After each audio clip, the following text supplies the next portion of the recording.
ہمیں دوستی دیکھ کر کرنی چاہیے. یہ شروع سے سنی ہے، سنی رہے.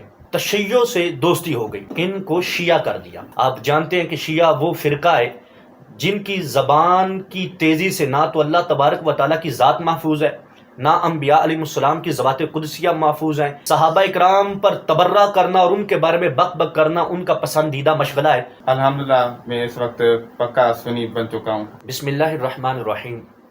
محترم سامعین حضرات، دیکھیں، انسان اپنی زندگی بسر کرتے ہوئے شب روز کے گزرتے ہوئے کئی لوگوں سے ملتا ہے، گفتگو ہوتی ہے، تعلق قائم ہوتے ہیں، اور چلتے چلتے کئیوں سے دوستیاں بھی ہو جاتی ہیں.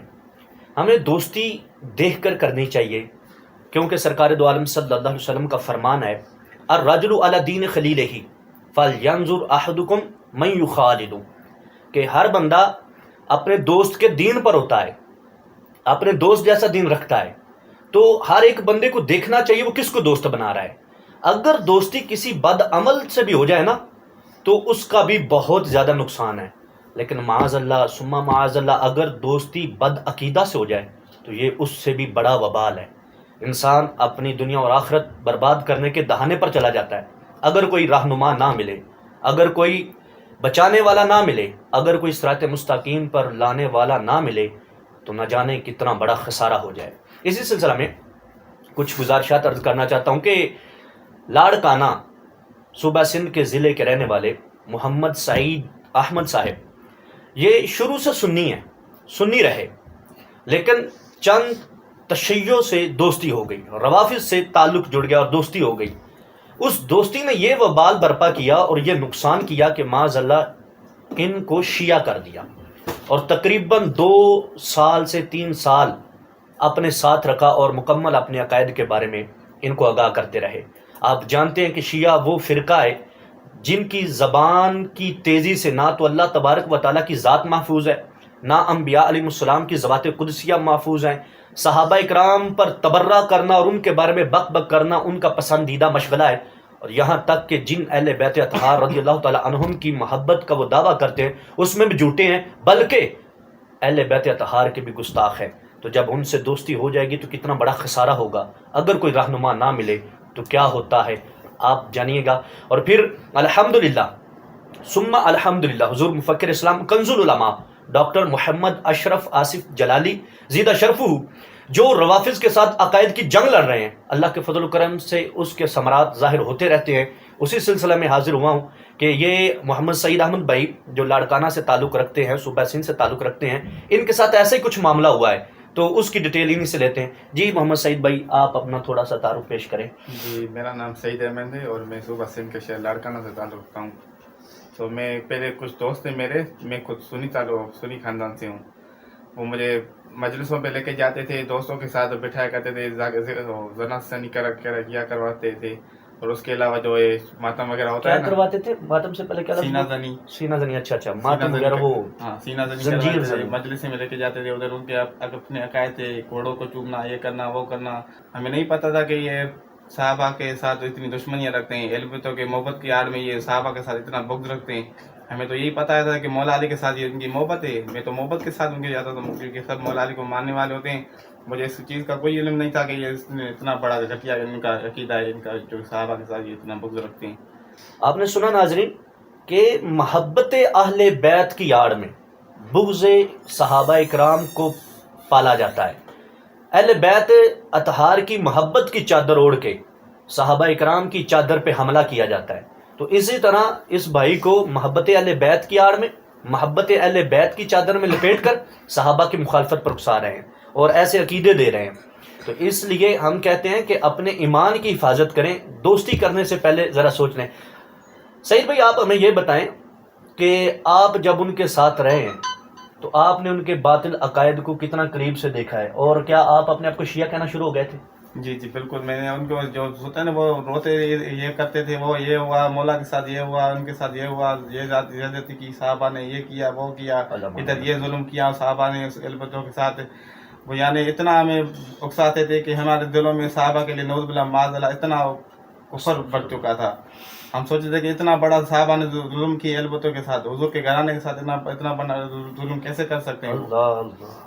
تو اسی وجہ سے ہمارے دلوں میں نا تو صحابہ کے لیے تو نعوذ باللہ معاذ اللہ کوئی محبت نہیں موجود نہیں تھی. استغفر اللہ. اتنا دیکھیں ہمیں کفر میں انہوں نے مبتلا کر دیا تھا. آپ اندازہ کریں کہ وہ صحابہ کرام رضی اللہ تعالی عنہم جو اپنا سب کچھ سرکار اور آپ کی آل کے لیے وارتے ہیں, بالکل وہ صحابہ کرام جو خود پر اہل بیت اطہار کو ترجیح دیتے ہیں, ان کے مناقب بیان کرتے ہیں, ان کی شانیں بیان کرتے ہیں. احادیث کی تفاسیر کی کتب بھری پڑی ہیں کہ صحابہ کرام نے اہل بیت اطہار کے کتنے مناقب بیان کیے ہیں, لیکن ان بدبختوں نے کنویں کو منارہ اور منارے کو کنواں بنا کے رکھ دیا. صحابہ کو جو محب اہل بیت ہیں ان کو دشمن اہل بیت بنا دیا, اور اہل بیت جو محب صحابہ ہیں معاذ اللہ ان کو دشمن صحابہ بنا کے پیش کر دیا. الامان والحفیظ. آپ ہمیں یہ بتائیں پھر آپ کی واپسی کیسے ہوئی, آپ کو صراط مستقیم کیسے نصیب ہوا؟ پھر ایک دن ایسا آیا کہ اچانک میں بیٹھا تھا نیٹ پہ, پھر ڈاکٹر آصف اشرف جلالی صاحب ہے نا, ان کا کلپ چل رہا تھا, تو میں نے سوچا دیکھوں یہ کیا بول رہے ہیں, کہ شیعوں کے مطلب کیا بول رہے ہیں. پھر میں نے جب ان کا بیان سنا تو میرے ایک جو ڈاکٹر آصف اشرف جلالی صاحب کا بیان تھا نا, ایک ایک لفظ میرے دل پہ لگ رہا تھا, یار یہ تو بات صحیح کر رہا ہے. مجھے ان شیعوں نے کیا بتایا, یہ ڈاکٹر صاحب تو یہ قرآن و حدیث سے دلائل دے رہے ہیں کہ آپ کا یہ عقیدہ خراب ہے, آپ کی کتاب ان کی کتابوں سے, شیعوں کی کتابوں سے. جب میں ڈاکٹر آصف اشرف جلالی صاحب کے بیان میں سے ان کے متعلق سوال کرتا تھا مذاکروں میں, تو ان کے پاس کوئی جواب نہیں ہوتا تھا. وہ مجھے اکسا دیتے تھے, یار یہ چھوڑو اس کو, یہ نہیں ہے, یہ غلط بول رہے ہیں, یہ ایسا بول رہے ہیں. پھر میں نے سوچنا اس پہ غور کرنا شروع کر دیا. پھر میں نے مزید ڈاکٹر آصف اشرف جلالی صاحب کے کلپ سننا شروع کر دی. پھر میں سوچتا رہا, غور کرتا رہا اس پہ بیان, کافی میں نے ڈیسائیڈ کیا. پھر بعد میں مجھے میں سمجھ چکا تھا کہ یہ جو ہے نا شیعہ, یہ صرف صحابہ کے ساتھ دشمنی بنا رہے ہیں. ان کا اور کوئی مقصد نہیں ہے. ان کا مقصد یہ ہے کہ صحابہ کے ساتھ پورے عوام کو, جو بھی مسلمان ہیں نا, ان کے دلوں میں سے صحابہ نعوذ باللہ معاذ اللہ صحابہ کے دشمن محبت ختم کرنی ہے ہمیں. اتنا یہ بڑا ڈرامہ کرتے ہیں ادھر کے صحابہ نے یہ کیا, اس نے یہ ادھر حق کھایا, بی بی فاطمہ تو زہرا کے اوپر دروازہ سیدنا صدیق مولا سیدنا عمر فاروق نے گرایا, یہ کیا وہ کیا, سیدنا صدیق اکبر نے مولا علی کا حق کھایا, یہ کیا.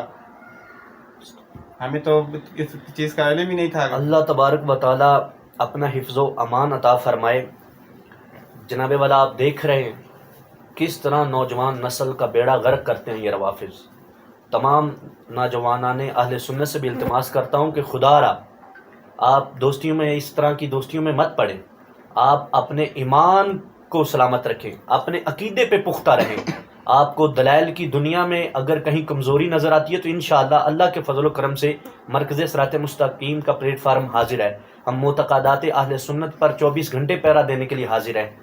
کسی بھی موضوع پر آپ کو قرآن و حدیث سے مزین دلائل کی ضرورت ہو تو حضور مفکر اسلام کنز العلماء کے سینکڑوں شاگرد حاضر ہیں. آپ دیکھ لیں کہ تشیع نے جو ایک بیک گراؤنڈ بنایا ہوا ہے جذبات ابھارنے کے لیے, فقط لوگوں کو جذباتی کرنے کے لیے, اور اس کی رو میں ہمارے نوجوان بچارے پھسلتے چلے جاتے ہیں. آپ نے پھر حضور مفکر اسلام کے ہاتھ پر بیعت بھی کر لی ہے. جی الحمدللہ, آپ ماشاءاللہ جلالی ہو گئے ہیں. جی الحمدللہ. تو آپ قبلہ جلالی صاحب کے بارے میں کیا تاثرات رکھتے ہیں, اب آپ کے دل میں کیسا ہے؟ میں یہی چاہوں گا کہ اللہ پاک ان کو جزائے خیر عطا فرمائے, اللہ پاک ان کو مزید دین کی توفیق عطا فرمائے. میرے خیال میں تو اللہ پاک کی یہ بہت بڑی نعمت ہے میرے لیے کہ اللہ پاک نے ان کے وسیلے مجھے دین و اسلام پہ پھر سے دوبارہ مجھے کھڑا کر دیا اور مجھے صحیح صراط المستقیم عقیدے پہ لے کر آئے. الحمدللہ میں اس وقت پکا سنی بن چکا ہوں. اللہ تعالیٰ الحمدللہ اللہ پاک کے کرم میں میں تو ڈاکٹر آصف اشرف علی جلالی صاحب کے لیے دعا کرتا ہوں کہ اللہ پاک ان کو مزید جزائے خیر عطا فرمائے اور دین اسلام کی خدمت کرنے کی توفیق عطا فرمائے.